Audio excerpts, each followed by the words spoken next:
The file sits in the National Archives at Kew under reference AVIA 10/311, and the handwritten note across its cover reads simply, "Not required." The date is the 11th of October, 1938. Sir Wilfrid Freeman, Air Member for Development and Production, had just been handed a proposal from the de Havilland Aircraft Company at Hatfield for an unarmed twin-engine bomber constructed almost entirely from wood. The Air Staff's verdict was not merely sceptical, it was dismissive to the point of contempt. Geoffrey de Havilland had been pushing the concept since the Munich crisis. His reasoning was straightforward, and it came from a commercial aircraft designer who understood payload mathematics rather than committee politics. Strip away the gun turrets, the armour plating, the additional crew positions, and the ammunition, and you remove roughly 2,700 pounds of dead weight. Replace it with fuel and bombs. Power the airframe with 2 Rolls-Royce Merlin engines, and the resulting machine would simply outrun any fighter the Luftwaffe possessed. No defensive armament was necessary because nothing could catch it. The Air Ministry disagreed on every conceivable point. Air Marshal Sir Wilfrid Freeman's subordinates argued that an unarmed bomber was a contradiction in terms, that wooden construction belonged to the era of the Sopwith Camel, and that any serious war aeroplane required power-operated gun turrets along the lines of the Armstrong-Whitworth-Whitley or the forthcoming Avro-Manchester. There was also the uncomfortable political dimension. Lord Beaverbrook, appointed Minister of Aircraft Production on the 14th of May 1940, initially wanted the entire Hatfield project cancelled so that de Havilland could concentrate on producing Tiger Moth trainers and repairing damaged Hurricanes. What saved the aeroplane was a narrow alliance of heretics. Freeman himself, reading the proposal more carefully than his staff, became intrigued. He consulted with Air Vice Marshal Arthur Tedder and with Major Ronald Bishop, de Havilland's chief designer. The arithmetic was compelling. A specification was drawn up almost in secret, designated B.1/40, and signed on the 1st of March 1940. It called for a high-speed, unarmed bomber capable of carrying 1,000 pounds of ordnance over 1,500 miles at a cruising speed above 300 miles per hour. Freeman ordered 50 examples off the drawing board, without a prototype, without trials, and without formal Treasury approval. When challenged at an Air Council meeting on the 20th of July, 1940, he reportedly replied that the Germans would not wait. Beaverbrook was furious when he discovered what had been authorized. The Cabinet Office minutes of the 30th of September, 1940, record his demand that the contract be torn up and the Hatfield workforce redirected.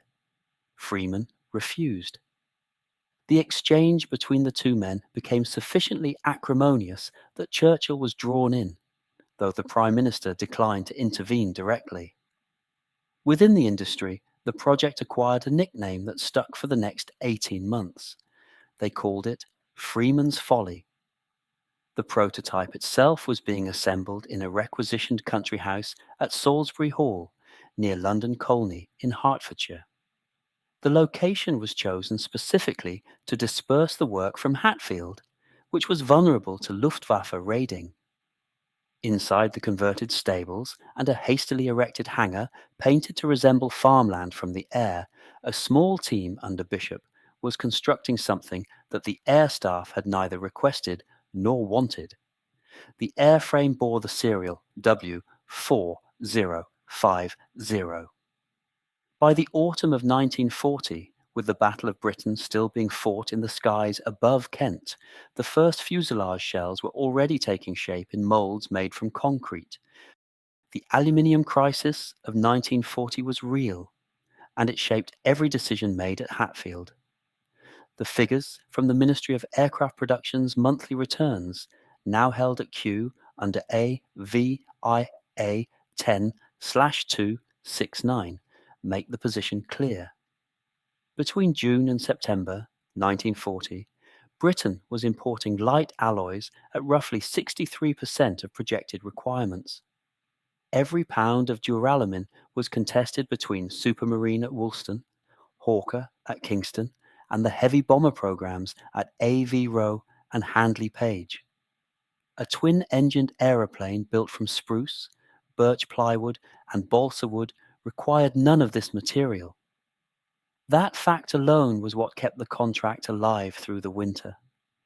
The construction technique itself was genuinely novel, though its principles had been tested on the de Havilland Albatross airliner of 1938. The fuselage was built in two halves, each moulded over an enormous mahogany former. The structure was a sandwich. The outer skin was 3-ply birch, approximately 3/8 of an inch thick. Beneath that sat a core of Ecuadorian balsa wood, roughly 7/8 of an inch deep. Inside that came another layer of birch ply. The three laminates were bonded together with casein glue initially, then later with a urea formaldehyde adhesive called beetle cement, manufactured under license by Croyd Limited in Wandsworth. When the two halves were joined along the vertical centre line, the result was a monocoque shell with a strength-to-weight ratio that steel and aluminium could not approach at that thickness. What made this economically viable was the nature of the British woodworking industry. Hatfield simply could not produce the volume required from its own facilities. De Havilland's solution was to subcontract the work to firms that had never built an aeroplane in their lives. The Cabinet Office War Production Committee minutes from the 17th of February 1941 list the principal contractors. E. Gom of High Wycombe, later famous for G-plan furniture, took responsibility for major fuselage sections. Parker Knoll at Frogmore contributed wing components. Stiles and Mealing, a small coach builder in Nottingham, produced tail assemblies. The Dancer and Herne piano works at Penn Street, also in Buckinghamshire, turned out wooden formers for other subcontractors to work from. Airspeed at Christchurch, Standard Motors at Coventry, and Percival at Luton all took on complete airframe production later in the war. Most of these workers had no experience of stressed skin construction. What they did understand was cabinet making, veneering, and the gluing of complex curved surfaces.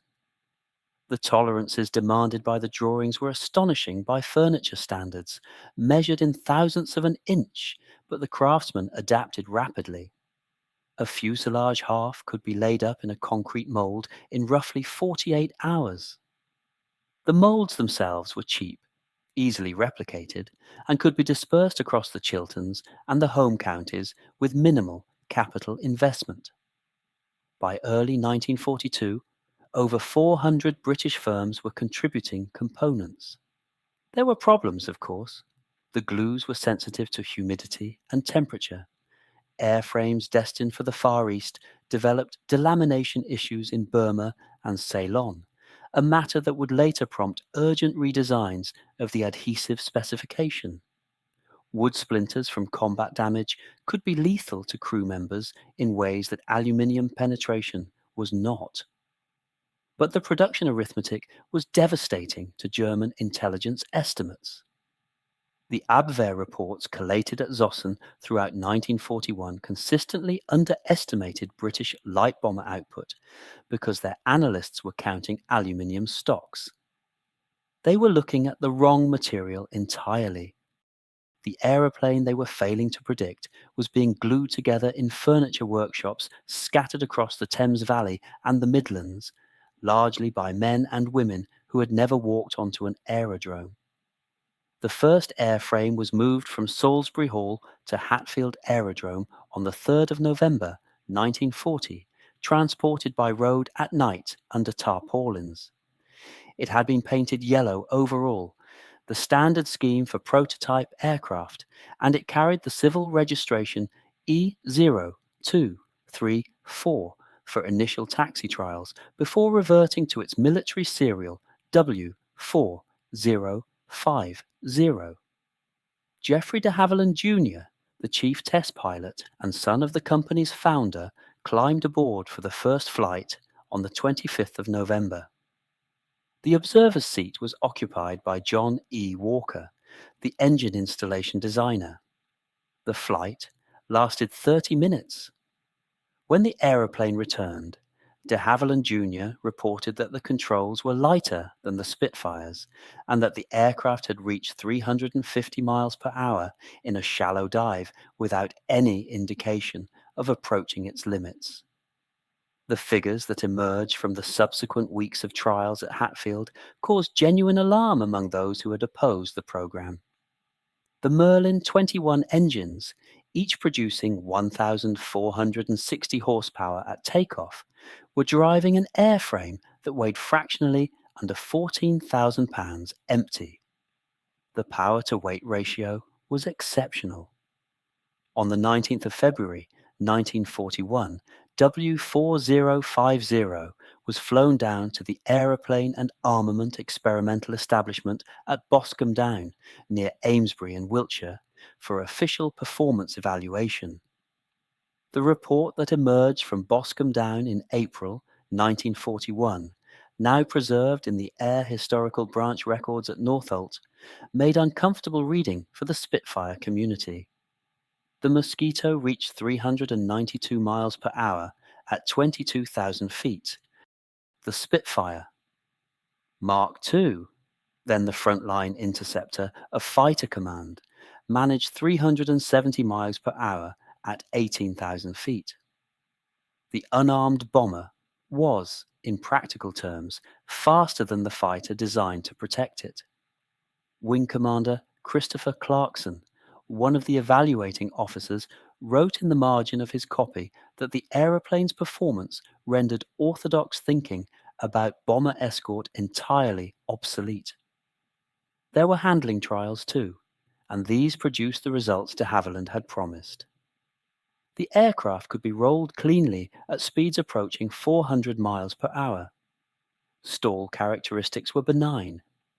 Single-engine performance, a perennial concern with twin-engined aeroplanes, was good enough that the test pilots practiced asymmetric landings routinely without incident. The only significant criticism concerned aileron response at low speeds, a matter subsequently addressed by modifications to the control circuit tension. Boscombe Down also ran comparative trials against captured German equipment. A Messerschmitt Bf-110, the Luftwaffe's standard twin-engined heavy fighter, was flown alongside W4050 in mock interception exercises. The Bf-110 simply could not close the distance. Even a Focke-Wulf FW190 Anton series, acquired later in 1942 after a German pilot mistakenly landed at Pembrey in South Wales, could only match the Mosquito's speed below 15,000 feet and lost the advantage decisively in the climb. Freeman's Folly was quietly renamed within Whitehall. The Air Council meeting of the 15th of May, 1941, recorded that production orders were to be increased from the original 50 to 150 machines, with an immediate requirement for photographic reconnaissance variants, bomber variants, and a long-range fighter derivative.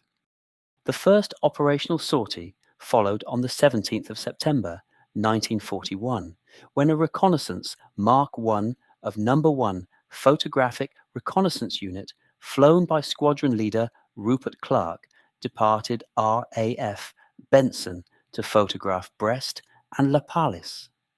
No German fighter attempted interception. Within months, the Luftwaffe's General Stab was receiving intelligence reports describing a British aeroplane that appeared over occupied France at will, took its photographs, and left before any response could be organized. Hermann Göring was scheduled to deliver a speech at the Haus des Rundfunks on Masurenallee in Berlin at 11 o'clock on the morning of the 30th of January, 1943. The occasion was the 10th anniversary of the Nazi seizure of power, and the address was to be broadcast live across the Reich on Deutschlandsender. At precisely that moment, 3 Mosquito Mark IV bombers of No. 105 Squadron, flown from RAF Marham in Norfolk, arrived over the centre of the German capital. The formation was led by squadron leader Reginald Reynolds. Each aircraft carried 4 500-pound bombs fused for instantaneous detonation. The broadcast was interrupted. Göring's speech was delayed by more than an hour. A second raid followed in the afternoon, timed to disrupt Joseph Goebbels' address at the Sportpalast. Number 1. 39 Squadron, operating from RAF Marham alongside its sister unit, sent another 3 Mosquitoes over Berlin. Goebbels was forced to begin speaking early and into an audience that could clearly hear anti-aircraft fire outside. The operational records of No. 2 Group, Bomber Command, held at the Royal Air Force Museum at Hendon, note that all 6 aircraft returned to base without loss. The round trip from Norfolk to the Reich capital and back was approximately 1,200 miles. No German fighter made contact with any of the raiders. The political effect in Berlin was considerably greater than the tactical effect. Goebbels' own diary entry for the 31st of January, now published in the edition edited by Elke Fröhlich for the Institute for Zeitgeschichte in Munich, describes his fury at the humiliation. He recorded that the Luftwaffe's failure to intercept had made the regime appear ridiculous on its own anniversary. The propaganda machinery had been caught entirely off guard. For a movement that depended heavily on the appearance of invulnerability, the sound of British bombs falling during the Reichsmarschall's speech was a disaster that could not be concealed. Göring's reaction was recorded by several of his staff officers, most notably Generaloberst Hans Jaschonek, the chief of the Luftwaffe General Staff. The transcripts of the subsequent conference at Karinhal on the 3rd of February, recovered from the Luftwaffe files captured at Flensburg and now held in the Bundesarchiv-Militärarchiv at Freiburg, contain the famous outburst in which Göring declared that he turned green and yellow with envy when he saw the Moskito. The British, he reportedly said, had knocked together a beautiful wooden aircraft that every piano firm was building over there, and they gave it a speed that had now been increased again. Meanwhile, he continued, the German aluminium industry had managed to produce nothing comparable. The intelligence assessment produced by the Luftwaffe's technical office, the Technisches Amt under Generaloberst Ernst Udet's successor, Erhard Milch, circulated on the 11th of February, 1943. It concluded that no current German fighter could reliably intercept a Mosquito operating at 25,000 feet or above. The Bf-109. Gustav lacked the speed margin at altitude. The Fw-190. Anton was too slow above 18,000 feet. The twin-engine Bf-110 and the newer Messerschmitt Me-210 were entirely outclassed in level flight. Milch's memorandum called for an immediate development program dedicated specifically to the Mosquito threat, to be pursued with the same urgency as anti-bomber defense generally. The document circulated to Kurt Tank at Focke-Wulf in Bremen and to the Reichsluftfahrtministerium on the Wilhelmstrasse in Berlin within the fortnight. It marked the formal beginning of what would become the Ta 154 program, though the aircraft itself would not fly in prototype form until the 7th of July, 1943, more than 5 months later. The operations that confirmed the Mosquito's reputation within the Luftwaffe High Command were not the Berlin nuisance raids. They were the precision attacks against targets that no other aeroplane in the Allied inventory could reach. The first of these took place on the 25th of September 1942, when 4 Mosquitoes of No. 105 Squadron, led by squadron leader George Parry, crossed the North Sea at wave-top height and flew the length of the Oslo fjord to attack the Gestapo headquarters at Victoria Terrace. The target was the administrative centre of the Reichskommissariat Norwegen under Josef Terboven, and the intelligence files held within were believed to contain lists of Norwegian resistance operatives awaiting arrest. The attack was made at rooftop height. Parry's aircraft released 4 500-pound bombs from approximately 150 feet. 3 of the bombs penetrated the building but failed to detonate until after passing through the far wall, a consequence of delayed fuses insufficient for the low release altitude. 1 aircraft, flown by Flight Sergeant Peter Rowland, was shot down by a Focke-Wulf FW 190 from Jagdgeschwader 5, operating out of Stavanger. The remaining 3 aircraft returned to RAF Leuchars in Fife after a round trip of nearly 1,100 miles. The Gestapo files were not destroyed, but the propaganda value of a British aeroplane attacking the centre of occupied Oslo in broad daylight was considerable. King Haakon of Norway, then in exile at a house in Berkshire, sent a personal message of thanks to Air Vice Marshal Basil Embry at No. 2 Group Headquarters. The operation that followed in February 1944 was of a different order entirely. Operation Jericho was launched on the 18th of February against the prison at Amiens in the Somme department of northern France. Resistance intelligence, transmitted through the Special Operations Executive Circuit, known as FARMA, indicated that 120 members of the local resistance were held within, many awaiting execution. The walls of the prison were constructed of brick, approximately 3 feet thick. The operation required the walls to be breached without destroying the prisoner accommodation, and the execution demanded bombing accuracy measured in single yards. 19 Mosquito Mark 6 fighter bombers were drawn from No. 140 Wing, comprising No. 4 87 Squadron Royal New Zealand Air Force, No. 464 Squadron Royal Australian Air Force, and No. 21 Squadron Royal Air Force. The formation was led by Group Captain Percy Charles Pickard, flying from RAF Hunsdon in Hertfordshire. The aircraft crossed the French coast at 50 feet to avoid German radar coverage from the Freya and Würzburg installations along the Pas de Calais. The attack profile called for 2 waves to breach the outer and inner walls with delayed action 500-pound bombs, followed by a 3rd wave to destroy the guards' quarters. The operational records compiled by the Air Historical Branch record that 258 prisoners escaped through the breaches. Some were recaptured, but approximately 80 evaded German custody permanently. Pickard himself was killed during the withdrawal when his aircraft was engaged by a Focke-Wulf FW 190 from Jagdgeschwader 26. The precision demonstrated was beyond anything the Luftwaffe believed possible from an Allied medium bomber. The Luftwaffe intelligence summary for March 1944, preserved at Freiburg under file reference RL2-2/375, characterized the Mosquito as a weapon of strategic reach rather than tactical disruption.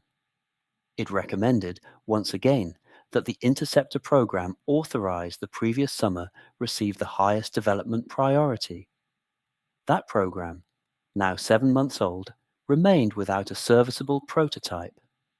The Luftwaffe requirement that produced the German wooden interceptor was issued formally on the 15th of July 1943 by the Technisches Amt of the Reichsluftfahrtministerium. The document, catalogued in the Bundesarchiv-Militärarchiv at Freiburg under RL 3/46, called for a high-altitude day and night fighter capable of intercepting enemy aircraft operating at speeds above 600 kilometers per hour at altitudes between 9,000 and 11,000 meters. The specification explicitly named the de Havilland Mosquito as the target threat. Construction was to use non-strategic materials, specifically wood, to preserve aluminium stocks for higher priority airframes such as the Messerschmitt Me 262 jet, then entering production at Augsburg. Kurt Tank, the technical director of the Focke-Wulf Flugzeugbau at Bremen, had actually begun preliminary studies on such an aircraft the previous autumn. His design team at the Weser Works had been examining twin-engined interceptor concepts since Göring's outburst at Carinhall in February 1943. The aircraft that emerged was designated TA-154, the prefix being an unusual honor granted by Erhard Milch, acknowledging Tank as the personally responsible designer rather than the firm. The name attached to it was deliberate and provocative. The Germans called it the Moskito. The parallels with the British aeroplane were superficial, but obvious. The Ta-154 was a twin-engine mid-wing monoplane powered initially by two Junkers Jumo 211 inline engines, later intended to carry Jumo 213 power plants, producing 1,750 horsepower each. The airframe was to be constructed almost entirely from wood, using a similar sandwich technique to that employed at Hatfield, though with significant differences in the adhesive chemistry. Tank's team designed a two-seat configuration with the pilot and radar operator housed in tandem beneath a long, glazed canopy. Armament was to comprise two 30mm Mark I 08 cannon and two 20mm Mark I 5.1 cannon mounted in the lower fuselage. The first prototype, designated TA-154V1 and carrying the registration TE+FE, was rolled out at the Hanover Langenhagen factory and flew for the first time on the 7th of July 1944. The test pilot was Hans Sander, Tank's chief pilot, who had flown the first Focke-Wulf FW-190 back in 1939. The performance figures reported after the initial flights were impressive on paper.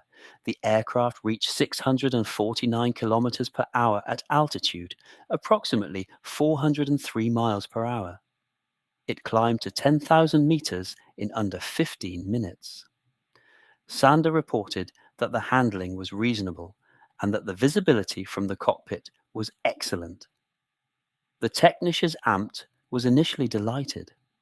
An order was placed for 250 production aircraft, with a further 50 earmarked for pre-series testing. Tank himself lobbied for an expansion of the program, arguing that the Ta-154 could replace the Messerschmitt Bf-110 and the Junkers Ju-8 night fighters, currently bearing the burden of the nocturnal defense of the Reich. Josef Kammhuber, the general officer commanding the night fighter force and the architect of the radar-guided defensive line stretching from Denmark to the Swiss border, attended demonstration flights at Langenhagen in August 1944 and wrote a favorable assessment. There were, however, two factors that neither Tank nor Kammhuber nor the Technisches Amt had adequately considered. The first was the availability of the specific synthetic adhesive required to bond the wooden laminates. The second was the Royal Air Force's willingness to destroy the factory where that adhesive was manufactured. Both factors would converge catastrophically within a matter of weeks, and the consequences would be observed in the skies above Lower Saxony. The adhesive used in the TA-154 was a phenol formaldehyde compound marketed under the trade name Tego Film. It was not a liquid glue applied by brush. It came as a thin, impregnated paper film that was laid between the wooden laminates and then bonded under heat and pressure in a press. The chemistry had been developed during the 1930s by the Theodor Goldschmidt works at Essen, but by the war years the principal manufacturing facility was operated by the Goldman chemical plant at Wuppertal, with a second production line at Erkner, a southeastern suburb of Berlin close to the Muggelsee. Tego film was the only adhesive that tanks engineers had qualified for the TE 154's primary structure. No substitute had been tested. No alternative supplier had been cultivated. The Royal Air Force did not know about Tego film specifically. The raid that destroyed the Erkner works on the 8th of March 1944 was directed at the Kugellagerwerke ball bearing plant that occupied much of the same industrial complex. The attack was mounted by the 8th United States Army Air Force as part of the broader combined bomber offensive against Axis component manufacturing, and the raiding force comprised over 600 Boeing B-17 Flying Fortresses. The bombing was not particularly accurate by the standards of precision work, but it did not need to be. The Goldman adhesive facility sat within the target area, and it was effectively destroyed. The specific loss was recorded in the Speer Ministry production returns for March 1944, now preserved in the Bundesarchiv at Koblenz under R3/1729, without any apparent appreciation of what had been lost along with the ball bearings. The consequences emerged slowly. Production of Ta 154 airframes at Hanover Langenhagen continued using stockpiled Tego film through the spring and summer of 1944. When those stocks began to dwindle, Focke-Wulf's procurement office at Bremen was directed to a substitute adhesive, a cold-setting phenolic compound supplied by the Dynamit Aktiengesellschaft at Leverkusen. The chemical composition was broadly similar. The performance under structural load was not.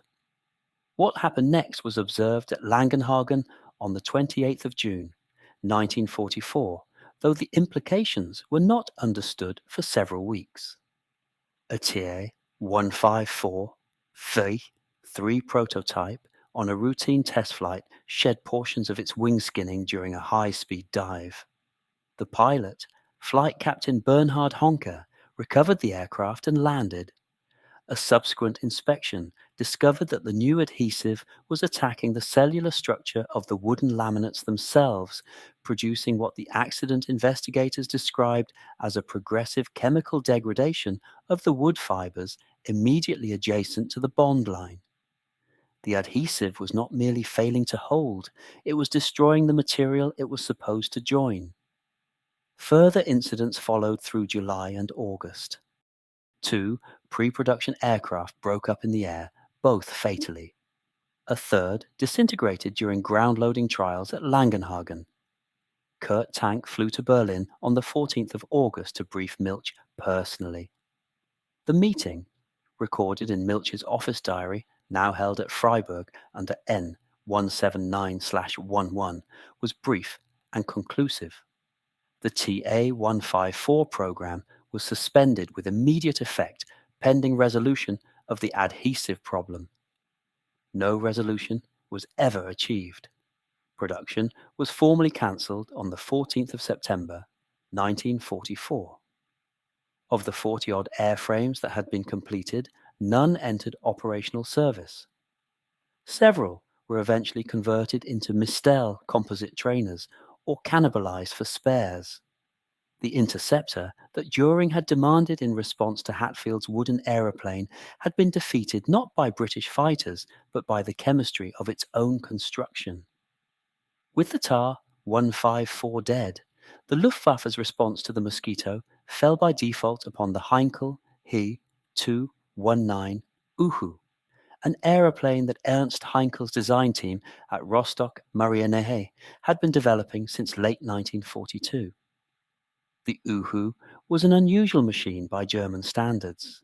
It was the first operational Luftwaffe aircraft fitted with an ejection seat, powered by compressed air rather than explosive cartridge. It had a nose-wheel undercarriage at a time when most German twin-engine designs still use tailwheels. Its Daimler-Benz DB603 engines each produced 1,750 horsepower. It carried 630mm Mark 108 cannon, and its Liechtenstein SN2 radar gave it an interception capability at night that was formally acknowledged as superior to anything else in service. The Uhu could, on paper, catch a mosquito. Major Werner Strybe's combat report from the night of the 11th to 12th of June 1943, flying the V9 prototype from Venlo in the Netherlands, recorded 5 Royal Air Force heavy bombers destroyed in a single sortie. Subsequent operational service with Nachtjagdgeschwader 1 at Münster-Handorf produced further successes against Lancaster and Halifax formations. Against the Moskito, however, the Uhu's performance was marginal. The radar equipment added weight and drag. The wooden British aeroplane, lighter and cleaner aerodynamically, could generally outrun a fully laden Uhu at altitude, particularly the later Mark 30 bomber variant, with two-stage Merlin 76 engines producing 415 miles per hour at 30,000 feet. Heinkel himself lobbied ferociously for the Uhu to be prioritized. Erhard Milch, increasingly under Göring's disfavor, resisted. The Luftwaffe's procurement politics were chaotic by the summer of 1944, with competing demands from jet fighter programs, the Volksjäger emergency fighter specification, and the collapsing situation on all fronts absorbing finite production capacity. Only 268 HE-219 airframes were completed before production ended. The aircraft never existed in sufficient numbers to constitute a systematic answer to Mosquito operations over the Reich. Kurt Tank was interviewed at length by the British Air Technical Intelligence Team during his detention at the Central Interpretation Unit at Medmenham in Buckinghamshire during the summer of 1945.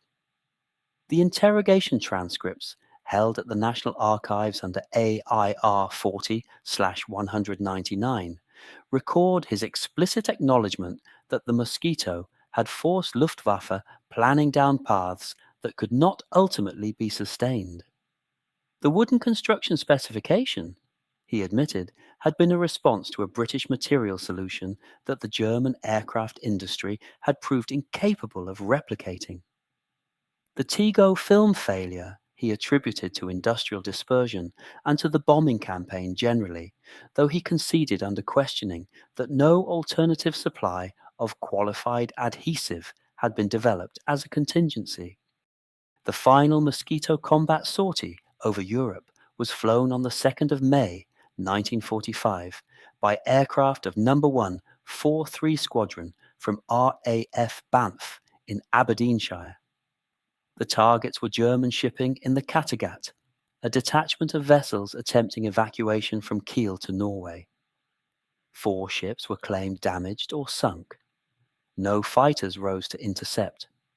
5 days later, the instrument of surrender was signed at Reims. The arithmetic at the end of the war was conclusive. 7,781 Mosquitoes had been built at Hatfield, Leavesden, Chester, Hawarden, and across the Canadian and Australian factories. 40-odd Ta 154s had been completed, and none had entered squadron service. The aeroplane that Whitehall had not wanted in October 1938 had obliged the Luftwaffe to commission, fail at, and finally abandon an entire parallel aircraft program. The splinters, in the end, had been German.